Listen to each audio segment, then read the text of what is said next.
Assalamualaikum warahmatullahi wabarakatuh. Kami dari kelompok 10 yang beranggotakan yang pertama Dila Afrianti dengan NIM 19031008, yang kedua saya sendiri Nadila Aulia Putri dengan NIM 19031032, dan yang terakhir adalah Mardiliatus Solihah dengan NIM 19031144 akan mempresentasikan hasil diskusi kami mengenai spesiasi.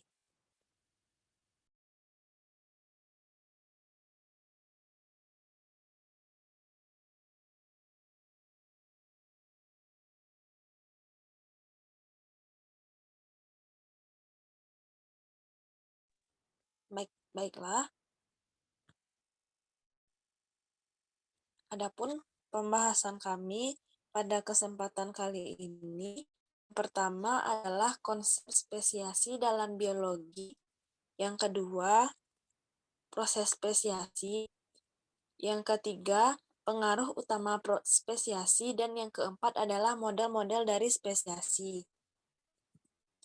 Untuk materi pertama mengenai konsep spesiasi dalam biologi akan saya coba jelaskan. Biologi mengenal dua arti pokok spesiasi, yaitu konsep spesiasi reproduktif dan morfologis. Yang pertama adalah konsep spesiasi reproduktif. Konsep spesies reproduktif. Konsep spesies reproduktif mengungkapkan bahwa spesies adalah suatu populasi atau kelompok alami yang memiliki potensi saling kawin atau interbreeding dan menghasilkan keturunan yang dapat hidup dan fertil, namun tidak dapat menghasilkan keturunan yang fertil jika dengan spesies lain. Konsep spesiasi reproduktif didasarkan pada dua pandangan reproduktif, yaitu yang pertama, reproduksi seksual menghasilkan variasi dalam genepol melalui rekombinasi genetik, dan yang kedua adalah jika dua kelompok populasi tidak dapat melakukan kawin silang, maka tidak akan terjadi aliran gen dalam genpol. Sebagai contoh, semua manusia termasuk dalam spesies reproduktif yang sama karena manusia dapat melakukan perkawinan dan menghasilkan turunan yang fertil, meskipun berasal dari parental yang berbeda ras dan daerah asalnya. Sebaliknya, dua spesies burung medaular dipisahkan menjadi spesies yang berbeda karena tidak dapat saling mengawini meskipun bentuk tubuh dan warnanya yang sama.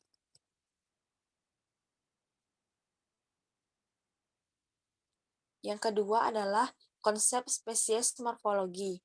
Spesies berdasarkan kategori morfologis merupakan individu yang memiliki persamaan ciri dengan anggota lainnya dalam satu populasi. Konsep morfologis mendefinisikan sebagai spesies berdasarkan ciri penampilannya. Kriteria penetapan anggota populasi suatu spesies menurut konsep morfologis adalah dengan melihat persamaan ciri antara individu yang sedang diidentifikasi dengan anggota populasi lainnya. Kriteria yang ditekankan dalam konsep spesies reproduktif adalah ada atau tidaknya aliran gen atau gen flow secara nyata dan potensial. Anatomi, fisiologi, dan tingkah laku hanya digunakan ahli evolusi sebagai kunci identifikasi dari populasi yang terisolasi secara reproduktif, yang mana sifat tersebut tidak menentukan apakah suatu populasi terdiri dari satu spesies atau lebih. Selanjutnya, materi kedua mengenai proses spesiasi akan disampaikan oleh rekan saya Dila Afrianti. Kepada Dila, disilahkan. Terima kasih kepada moderator. Materi selanjutnya mengenai proses spesiasi. Proses spesiasi ini ada dua, yaitu isolasi geografis dan isolasi reproduktif. Di mana yang pertama adalah isolasi geografis. Isolasi geografis merupakan bentuk pembatasan alam berupa pemisahan populasi oleh kondisi alam. Mayoritas ahli biologi berpandangan bahwa faktor awal proses spesiasi adalah pemisahan geografis. Karena selama populasi dari spesies yang sama masih dalam berhubungan langsung maupun tidak langsung. Eh, gen flow masih dapat terjadi meskipun beberapa sifat terkait genetis dalam populasi telah menyimpang sehingga menyebabkan variasi intraspesies. Isolasi geografis menimbulkan penyimpangan karena ada 4 faktor utama, yaitu yang pertama adalah kedua sistem populasi yang terpisah mempunyai frekuensi gen awal yang berbeda. Yang kedua, terjadinya mutasi. Yang ketiga, pengaruh tekanan seleksi dari lingkungan yang berbeda. Yang keempat, adanya pergerakan susunan genetis atau genetic drive. Peristiwa tersebut akan memunculkan peluang yang besar untuk terbentuknya spesies baru dalam rentang waktu tertentu.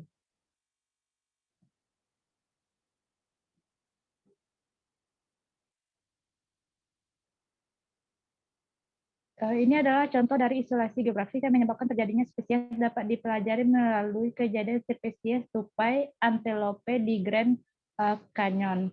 Tebing selatan Grand Canyon merupakan habitat tupai antelope haris, Amesper mophilus haris. Beberapa mil dari daerah itu, pada sisi tebing utara hidup tupai antelope berekor putih haris, Amosperbius leucus yang berukuran sedikit lebih kecil daripada tupai antelope haris dan memiliki ekor lebih pendek dengan warna putih di bawah ekornya. Kedua jenis tupai tersebut tidak dapat melewati ngarai yang jauh dan tinggi, sehingga terjadi isolasi geografi dan akhirnya membentuk spesies baru.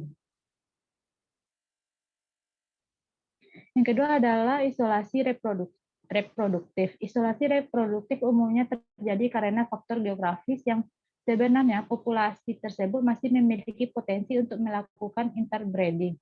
Selain itu, jika individu dalam satu populasi berkumpul dalam satu tempat, maka mungkin terjadi kompetensi untuk mendapatkan makanan, tempat tinggal, maupun pasangan. Kompetensi tersebut memungkinkan individu yang telah beradaptasi dengan mengembangkan isolasi dengan memisahkan fisik yang sebenarnya populasi masih memiliki potensi untuk melakukan interbreeding dan masih dikategorikan dalam satu spesies. Isolasi reproduktif ini muncul sebagai akibat dari mekanisme isolasi intrinsik yang mencegah interbreeding. Mekanisme isolasi intrinsik tersebut terjadi karena adanya berbagai barrier untuk terjadinya perkawinan antar populasi. Barrier penyebab terjadinya isolasi reproduktif dapat dibedakan berdasarkan waktu terjadinya, yaitu baris sebelum perkawinan dan setelah perkawinan. Yang pertama adalah isolasi sebelum perkawinan atau isolasi prazigotik. Isolasi prazigotik meliputi beberapa mekanisme sebagai berikut. Yang pertama adalah isolasi ekologi, yang kedua isolasi tingkah laku, yang ketiga isolasi temporal, yang keempat isolasi mekanik, dan yang kelima adalah isolasi gametik.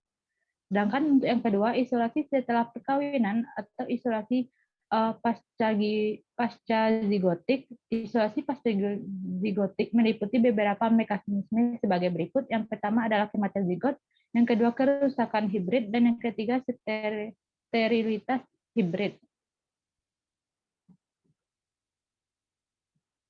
Isolasi ekologi. Isolasi ekologi ini terjadi karena adanya barrier eksternal yang memisahkan dua populasi dalam rentang waktu tertentu, sehingga menimbulkan perbedaan.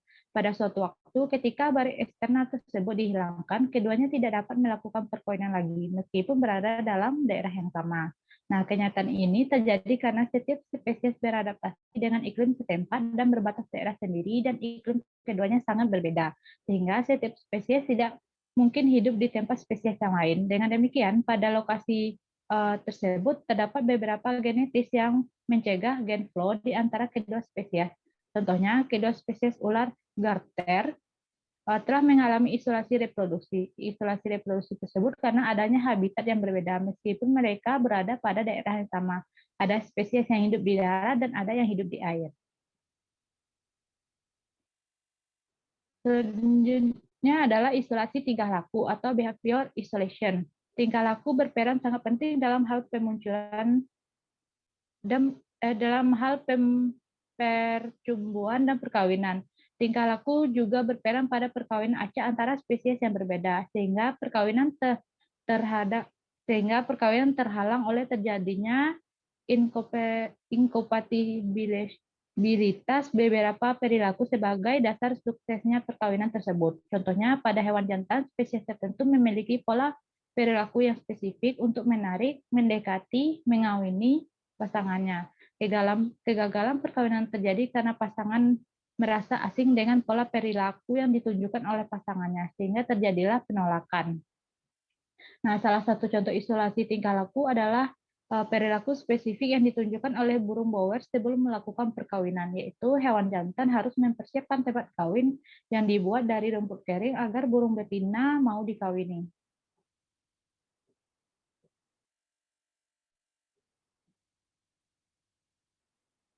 Isolasi tingkah laku sangat bergantung pada produksi dan penerimaan stimulus oleh pasangannya dari dua jenis kelamin yang berbeda. Jenis stimulus yang diberikan oleh satu spesies dapat berbeda dengan spesies lainnya.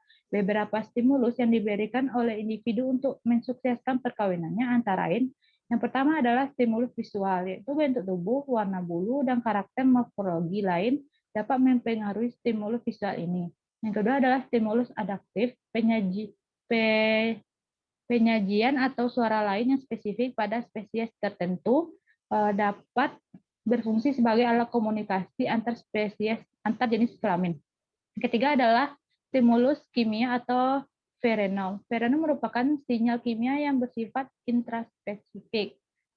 Feronom memiliki peranan yang penting bagi individu dalam populasinya, seperti digunakan untuk menarik dan membedakan pasangannya. Feronom merupakan molekul spesifik pada individu betina untuk merangsang individu jantan mengawini betina, atau sebaliknya untuk menolak individu jantan.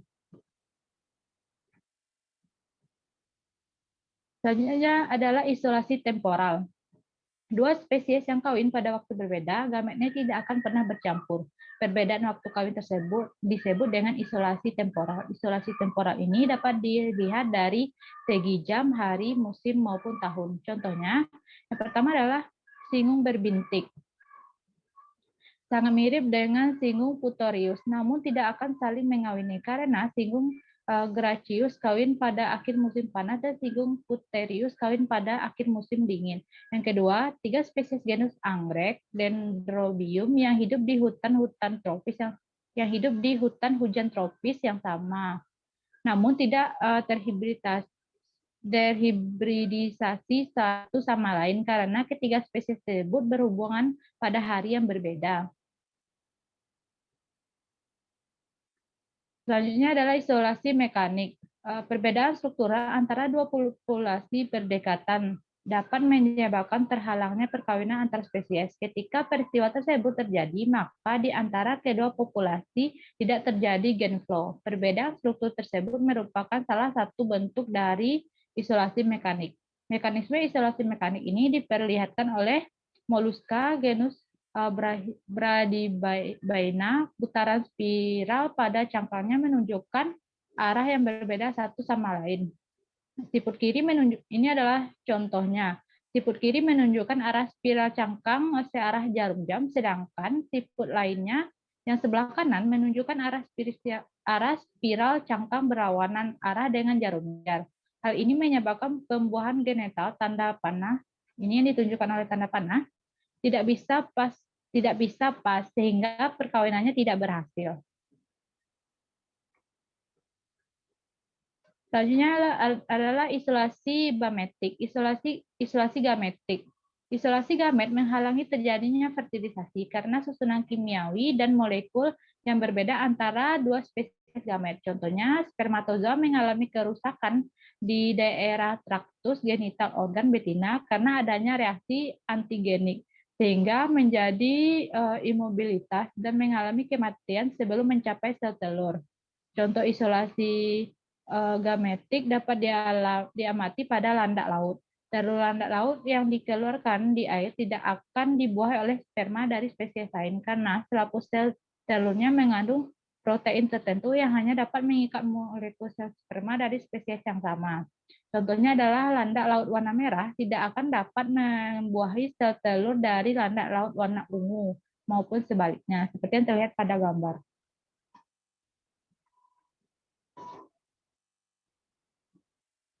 Mekanisme isolasi paragotik dapat terjadi melalui beberapa peristiwa antara lain sebagai berikut. Yang pertama, kematian zigot. Setelur yang telah dibuahi oleh sperma spesies lain atau zigot dihibrid seringkali tidak mengalami perkembangan sebagaimana tahapan yang terjadi biasanya, sehingga zigot tersebut mengalami abnormalitas dan tidak mencapai tahap pematangan maturitas yang baik, atau yang mengalami kematian pada tahap awal perkembangannya. Yang kedua adalah kerusakan hibrid. Kerusakan hibrid ini terjadi ketika spesies berbeda melakukan kawin silang. Keturunan hibrid generasi pertama dapat bertahan hidup dan fertil. Namun ketika hibrid tersebut kawin satu sama lain atau dengan spesies induknya, keturunan generasi berikutnya akan menjadi lemah dan mandul. Yang ketiga adalah kerusakan hibrid. Hibridisasi pada beberapa spesies dapat menghasilkan keturunan yang sehat dan hidup normal. Namun, hibrid tersebut umumnya mengalami sterilisasi atau mandul. Sterilisasi hibrid ini disebabkan oleh inkompatibilitas genetik yang nyata. Baiklah, sekian dari saya kembalikan kepada moderator. Terima kasih kepada Dila. Selanjutnya materi mengenai pengaruh utama spesiasi akan dijelaskan oleh rekan saya, Madliatus Salihah. Kepada Madliatus, disilahkan. Terima kasih kepada moderator. Saya lanjutkan materi selanjutnya, yaitu pengaruh utama spesiasi. Pengaruh utama spesiasi yang pertama yaitu ada isolasi geografis. Sebagian besar para ahli biologi berpendapat bahwa faktor awal yang mempengaruhi spesiasi adalah pemisahan geografi, karena selama populasi dari spesies yang sama masih berhubungan secara langsung atau tidak, gen flow masih dapat terjadi. Namun, jika terbentuk hambatan bagi penyebaran spesies atau sebab-sebab geografis, maka tidak akan ada pertukaran susunan gen dalam sistem populasi dan evolusi akan berlangsung sendiri-sendiri. Semakin lama kedua populasi tersebut akan semakin berbeda karena telah mengalami evolusi dengan caranya sendiri. Sejalan dengan waktu pemisahan geografi dari sistem populasi akan mengalami penyimpangan. Sebabnya adalah sebagai berikut. Yang pertama yaitu kedua sistem populasi yang terpisah itu mempunyai frekuensi gen permulaan yang berbeda. Yang kedua, mutasi terjadi secara random. Pemisahan dalam dua sistem populasi tersebut mungkin disebabkan adanya mutasi. Yang ketiga, adanya pengaruh tekanan seleksi alam sekeliling setelah mereka menempati posisi pemisahan yang berbeda. Dan yang keempat, ada pergeseran susunan gen atau genetic drift. Ini berpeluang bagi terbentuknya koloni baru. Pengaruh yang kedua yaitu isolasi reproduksi. Isolasi geografis di atas dapat dikatakan sebagai faktor luar atau ekstrinsik yang menjadi penyebab terjadinya spesiasi.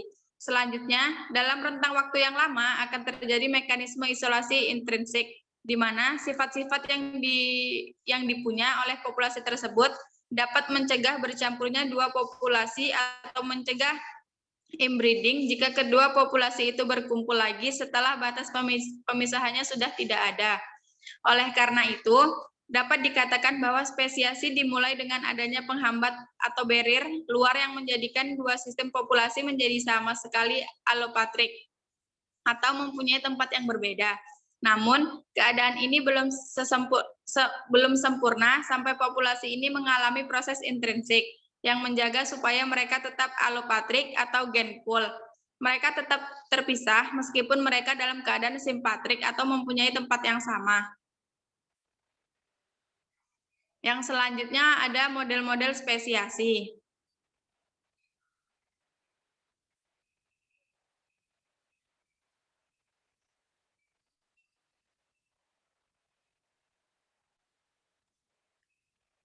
Menurut Widodo dan kawan-kawan 2003 mengemukakan bahwa spesiasi pada tingkat populasi terdiri dari beberapa model, yaitu yang pertama ada spesiasi allopatrik, yang kedua ada spesiasi paratrik, dan yang ketiga ada spesiasi simpatrik. Isolasi allopatrik.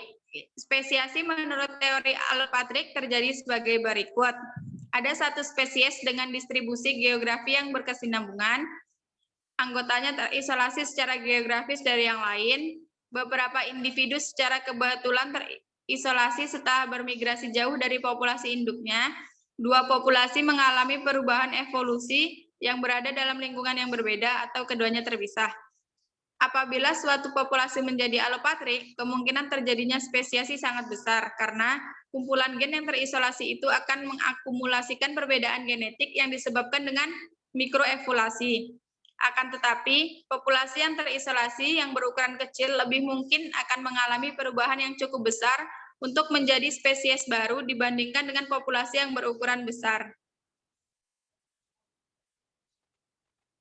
Isolasi yang kedua, isolasi paratrik. Spesiasi paratrik merupakan spesiasi yang terjadi karena adanya variasi frekuensi kawin dalam suatu populasi yang menempati wilayah yang sama. Pada model ini, spesies induk tinggal di habitat yang kontinu tanpa ada isolasi geografi. Spesies baru terbentuk dari populasi yang berdekatan. Suatu populasi yang berada di dalam wilayah tertentu harus berusaha untuk beradaptasi dengan baik untuk menjamin kelangsungan hidupnya. Dan usaha itu dimulai dengan memperluas daerah ke daerah lain yang masih berdekatan dengan daerah awalnya. Di dalam spesiasi parapatrik tidak ada barrier ekstrinsik yang spesifik untuk gen flow. Populasi berlanjut, tetapi populasi tidak kawin secara acak. Individu lebih mudah kawin dengan tetangganya secara geografis daripada individu di dalam cakupan populasi yang berbeda. Artinya bahwa individu ini mungkin lebih untuk kawin dengan tetangganya daripada dengan individu yang ada dalam cakupan. Yang ketiga yaitu isolasi simpatrik. Spesiasi simpatrik adalah spesiasi tanpa isolasi geografik. Spesiasi akan bersifat simpatrik jika suatu penghalang biologis untuk interbreeding muncul di dalam populasi panmiktik tanpa segregasi spasial spesiasi permulaan. Dalam spesiasi simpatrik, spesies baru muncul di dalam lingkungan hidup populasi tetua. Isolasi genetik berkembang dalam berbagai cara, tanpa isolasi geografis. Dalam bentuk spesiasi simpatik, faktor intrinsik seperti perubahan kromosom pada tumbuhan dan perkawinan tidak acak pada hewan mengubah aliran gen flow. Dalam isolasi reproduksi, terdapat organisme simpatrik, yaitu organisme yang memiliki ciri-ciri morfologi, fisiologi, dan perilaku yang hampir sama, dan berada dalam lingkungan yang sama, tetapi tidak mampu melakukan interbreeding atau perkawinan silang. Populasi simpatrik akhirnya terisolasi secara genetik meskipun daerah tinggalnya saling tumpang tindih. Sekian materi dari saya kembalikan kepada moderator. Baik, terima kasih kepada Madliatus. Dengan berakhirnya penjelasan materi dari Madliatus tadi, berakhir pula lah presentasi dari kelompok 10. Saya sebagai moderator mewakili teman-teman meminta maaf jika ada kesalahan. Kami mohon maaf. Assalamualaikum warahmatullahi wabarakatuh.